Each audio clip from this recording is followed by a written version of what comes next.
Halo Digiters, balik lagi sama saya Arya. Dan ini adalah Realme 15 Pro 5G. Ya, pasar HP di Indonesia kayaknya nggak dikasih napas dikit ya sama Realme. Ini belum genap setengah tahun loh Realme 14 series ngacak-ngacak pasar. Sekarang mereka udah siap-siap ngegantiin sama seri yang lebih baru lagi. Cuma kali ini agak berbeda ya. Jadi mereka tuh nggak cuma gercep ngasih upgrade lewat seri yang baru ini, tapi ini sekaligus jadi momen penebusan dosa mereka. Karena ya nggak datengin versi Pro di seri kemarin. Dan yang menariknya, varian Pro Plus yang biasanya tuh selalu ada, kali ini tuh nggak ada ya. Dan otomatis ngejadiin Realme 15 Pro 5G ini jadi seri yang paling atas. Ya, puncak tahta Realme seri angka ada di HP ini sekarang. Nah, dengan status yang setinggi ini, ekspektasi kita mungkin langsung ngebayangin HP yang nyaris perfect. Apalagi kalau ngomongin Realme seri angka, yang mana seri ini tuh sering jadi all-roundernya Realme. Cuma kali ini mungkin posisinya agak sedikit membingungkan ya. Apalagi dengan posisi dan harganya yang agak berdekatan. Apakah nih HP cuma jualan performa kayak Realme GT7T atau lebih dari itu? Yuk kita bahas. Dua kata pertama pas ngeliat HP ini, tipis parah. Ya sekali lagi ini HP tipis parah. Emang sih ini bukan HP tertipis yang pernah saya lihat sebelumnya ya. Tapi pas tahu ada baterai 7000 mAh di sini, ini ukurannya jadi nggak masuk akal sih. Ya bayangin aja, baterai 7000 mAh, baterai segede itu diselipin di bodi yang mungkin ketebalannya itu nggak lebih tebal dari koin 500 perak kalau ditumpuk 4 biji. Bahkan sebagai perbandingan aja nih, Realme GT7T yang punya baterai sama-sama 7000 mAh itu tebalnya tuh masih ada di atas 8 mm. Nah ini HP masih di kisaran 7,79 mm.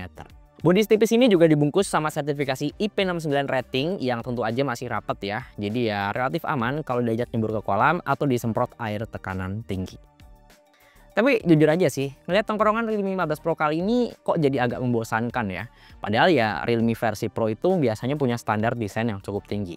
Lihat aja deh, Realme 11 Pro, 12 Pro, 13 Pro, itu desainnya masterpiece banget. Apalagi kalau kita ngeliat keterangan di bagian desain ya, biasanya tuh ada keterangan desainer top kondang dunia yang ikutan ngeracik desain HP-nya. Nah, sekarang Realme 15 Pro malah balik B aja ya, malah pakai desain kamera boba yang bisa dibilang ya membosankan sekali gitu. Paling yang unik dari HP ini lebih ke cincin kameranya aja sih yang bisa nyala. Contohnya kayak gini. Kelihatan nggak tahu? Nah, dia kelap-kelip ya, RGB udah kayak HP gaming. Sebenarnya lampu ini tuh lebih fungsinya untuk notifikasi aja, tapi di sini kita juga bisa set buat always on atau nyala terus ya supaya kelihatan rame sih di tongkrongan. Tapi ya udahlah ya, kalau ngomongin soal desain atau tongkrongan itu balik ke selera masing-masing. Sekarang mending kita fokus ke jeroan kameranya yang bakal jadi standar kamera mountable. Jadi dari 3 boba ini yang bisa kita pakai itu cuma 2 ya yang beneran kerja, yaitu kamera utama dan kamera ultrawide yang sama-sama punya resolusi 50 megapiksel. Kamera utamanya ditanemin sama sensor Sony IMX896 atau yang sekarang lebih familiar disebut Sony Lithia 700C. Asli sih, ini sensor sekarang jadi andalan HP-HP yang emang fokus di skill kamera. Kalau ngomongin soal skill foto, kamera utama ini bisa diandelin buat banyak kondisi cahaya ya. Dari yang gampang tinggal jepret sampai kondisi yang over backlight. Nah, biar lebih jelas, di sini saya jajarin nih jepretan kamera Realme 15 Pro bareng HP 6 jutaan yang lain. Untuk reproduksi warna di Realme 15 Pro kali ini, saya ngelihatnya lebih ngejar warna natural ya.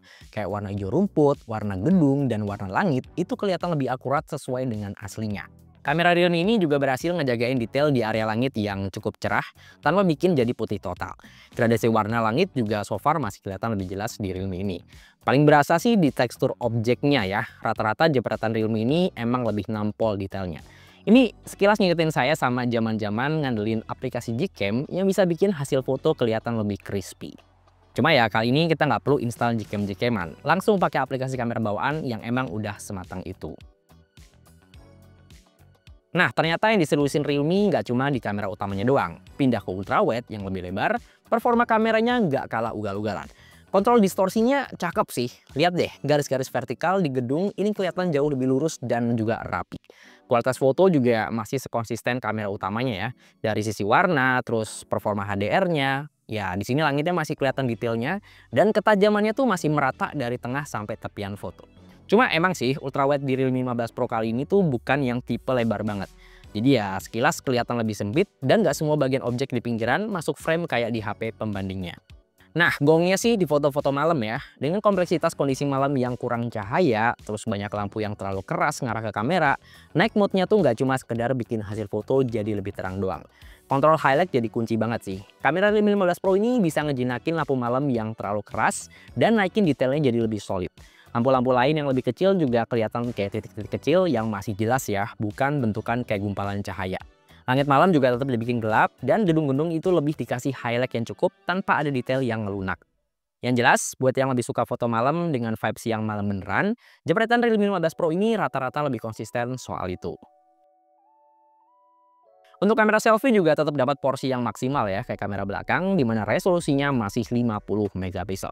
Tapi bukan soal resolusinya doang sih yang menang gede. Untuk processing kamera selfie ini juga masih konsisten cakep.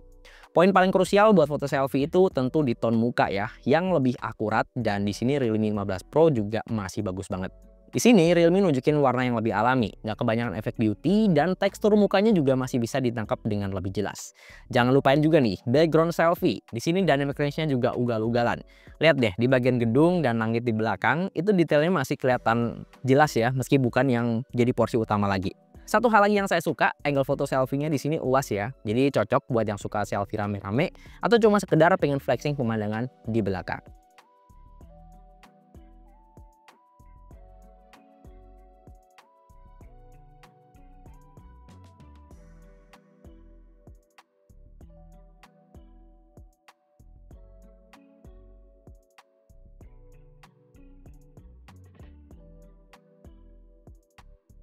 Ya, bagian yang saya suka dari sebuah kamera video di HP itu ketika kamera bagian depan ini punya porsi yang sama persis kayak kamera belakangnya.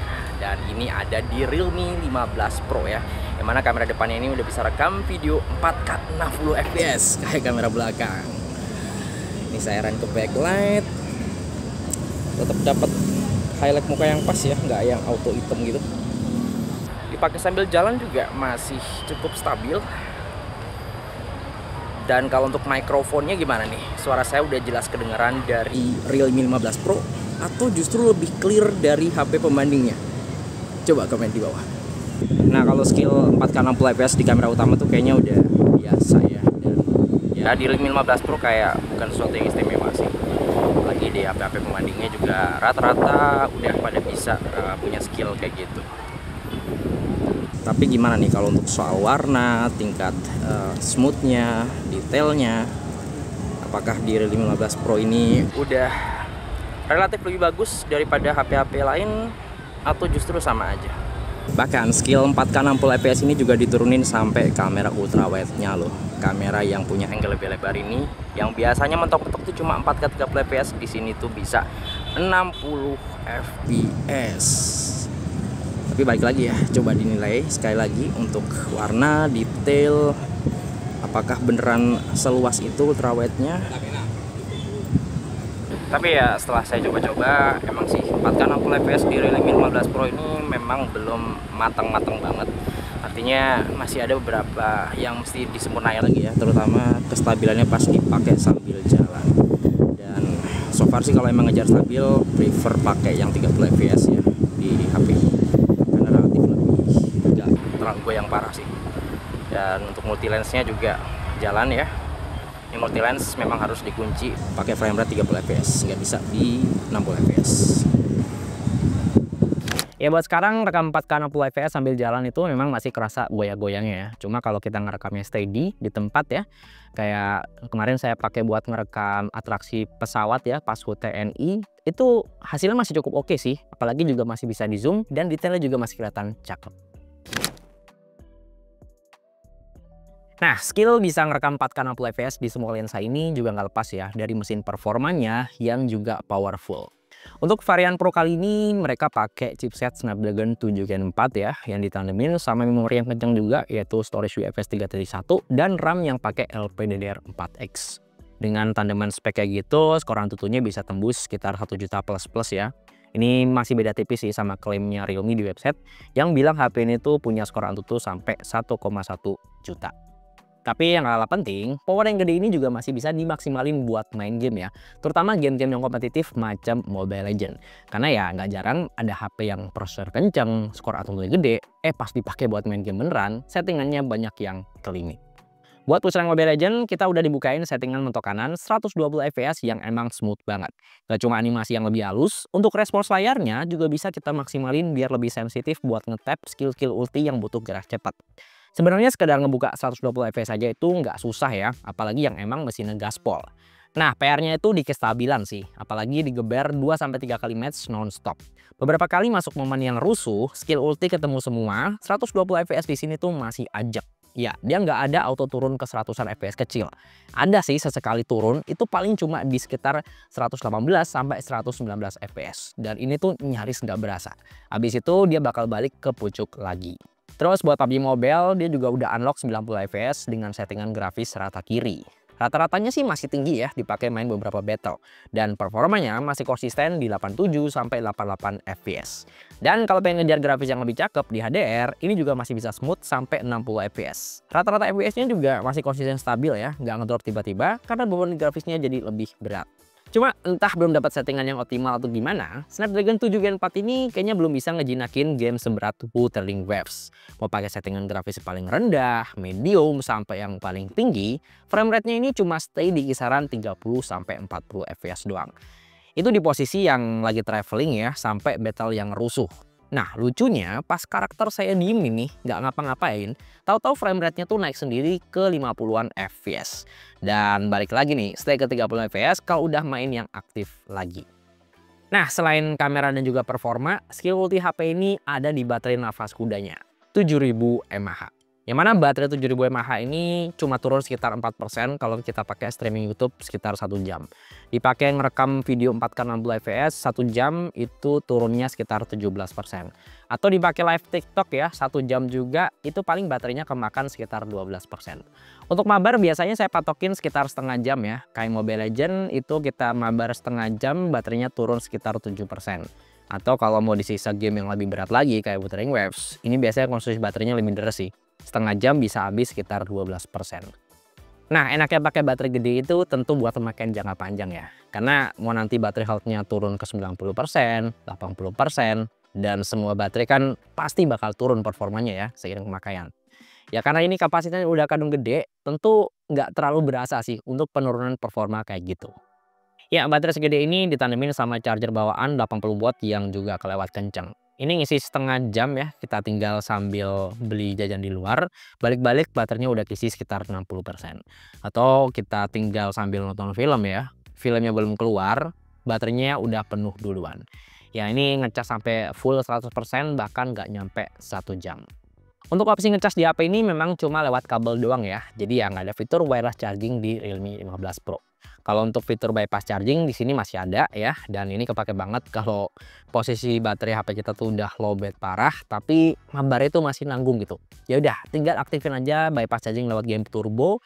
Pas kita nyolok ke chargeran, nanti listriknya tuh bakal langsung di bypass ke mesin dan nggak mampir ke baterai. Nah, efeknya HP kita tuh nggak jadi kepanasan ya, meskipun kita main game sambil dicolok chargeran. Ya, tiap ngelihat UI di HP-HP Realme, saya kok malah lebih keingetan sama ColorOS ya, ketimbang Realme UI itu sendiri. Karena ya aslinya mau ColorOS atau Realme UI, ini tuh satu barang yang sama ya, cuma di rebranding sama Oppo dan Realme itu sendiri. Ya kalau ngomongin soal tampilan udah sama-sama bagus ya, layoutnya rapi, ikonnya nggak norak, pilihan warnanya tuh enak banget dilihat di mata. Dan ditambah lagi juga ya, HP ini juga punya spek layar yang punya refresh rate yang cukup tinggi ya, sampai 144 Hz. Oh ya, ngomong-ngomong soal 144 Hz, ini dibilang gimmick enggak sih, tapi ya dibilang kepake maksimal juga enggak gitu. Soalnya ya pas saya cek memang bener ada aplikasi yang bisa jalan sampai 144 Hz di HP ini. Cuman kayak buat apa gitu ya? Karena pas saya cek ya di daftar aplikasi yang bisa berjalan 144 Hz itu cuma ada aplikasi Kompas, terus kalkulator, dan yang ketiga recorder atau perekam suara. Kayak buat apa gitu 3 aplikasi ini dikasih high refresh rate sampai 144 Hz. Malah harusnya tuh lebih maksimal ya kalau 144 Hz ini tuh dilepas buat kita bisa main game lebih smooth lagi. Terus untuk fitur AI juga masih jadi tools menarik di Realme UI. AI editor di galeri sekarang udah kayak foto editor versi instan. Apa aja yang kita butuhin itu ada. Mulai dari hapus objek nggak penting yang sekarang makin satset dan juga lebih rapi. Terus ada AI buat benerin komposisi foto, ngilangin pantulan, ngebenerin foto ngeblur, ngehapus glare pas foto malam yang banyak cahaya, sampai ngilangin kabut di foto. Nah, yang baru itu ada yang namanya AI Edit Genie. Ini semacam Gemini sih yang bisa kita suruh-suruh buat ngedit foto lewat prompt. Promptnya juga bisa lewat suara atau teks ya. Cuma nggak tahu kenapa di saya fitur ini tuh masih belum jalan sempurna. Karena ya tiap kali mau ngirim prompt buat ngedit foto selalu muncul task error kayak gini. Ya kalau ngalamin hal serupa di mana AI Edit Genie-nya belum bisa dipakai, mending kita tungguin aja ya update software supaya bisa dibikin lebih matang dan lebih stabil lagi. Realme 15 Pro ini juga dijanjiin update Android itu sampai 3 kali ya, dan dapat full security patch sampai 4 tahun ke depan. Ya, nafasnya masih cukup panjang ya, seenggaknya sampai Android 18 keluar nanti. Ya, karena masih plug ketiplek sama ColorOS, untuk fitur konektivitas di HP ini juga masih mirip-mirip ya. Di sini masih ada fitur share with iPhone, yang mana kita jadi lebih gampang buat ngirim file-file ke teman-teman yang pada pakai iPhone atau iPad, dan nggak perlu pakai WhatsApp dokumen lagi buat ngirim filenya. Terus untuk fitur NFC-nya juga plus-plus ya, nggak cuma buat cek atau top up saldo doang, tapi dia juga udah bisa nge-cloning kartu akses ruangan juga. Untuk konektivitas GPS-nya juga so far sat-set juga di HP ini ya, nggak cuma kenceng ngunci lokasi, tapi akurasinya juga bagus banget, karena masih bisa di-keep di bawah 10 meter. Oke, jadi kesimpulannya, Realme versi Pro akhirnya kembali ke jalan yang benar. Gak ada varian Pro Plus di sini justru bikin HP ini tuh jadi lebih bisa maksimalin skill ultinya ya, jadi montok kanan. Jadi buat yang nyari HP dengan chipset Naga, kamera 4K 60 fps di semua lensa, dan baterai yang punya nafas kuda, HP ini punya semua. Dan semuanya tuh dieksekusi di titik yang cukup matang ya. Yang artinya nggak cuma sekedar spek angka doang, tapi ya juga kepake buat harian kita. Mungkin yang bikin berat atau ragu-ragu buat ngambil HP ini, menurut saya sih lebih karena nggak ada kamera telenya aja ya. Yang mana bisa dipakai buat foto ngezoom atau foto portrait yang jauh lebih proper. Dan desainnya juga kelihatan biasa-biasa aja. Jadi kalau kalian nggak terlalu masalah sama dua hal tadi, kayaknya susah ya nyari HP yang spek dan fiturnya seimbang Realme 15 Pro 5G ini. Oke, terima kasih udah nonton videonya sampai selesai, dan semoga video ini bisa ngasih referensi ya, terutama buat yang masih penasaran sama Realme 15 Pro 5G. Nah, untuk ngecek spek lengkap dan yang pembelian HP ini, seperti biasa, linknya udah saya taruh di bawah. Ya, di sini dengan saya Arya, dan di belakang kamera ada Tama. Sampai ketemu di video berikutnya.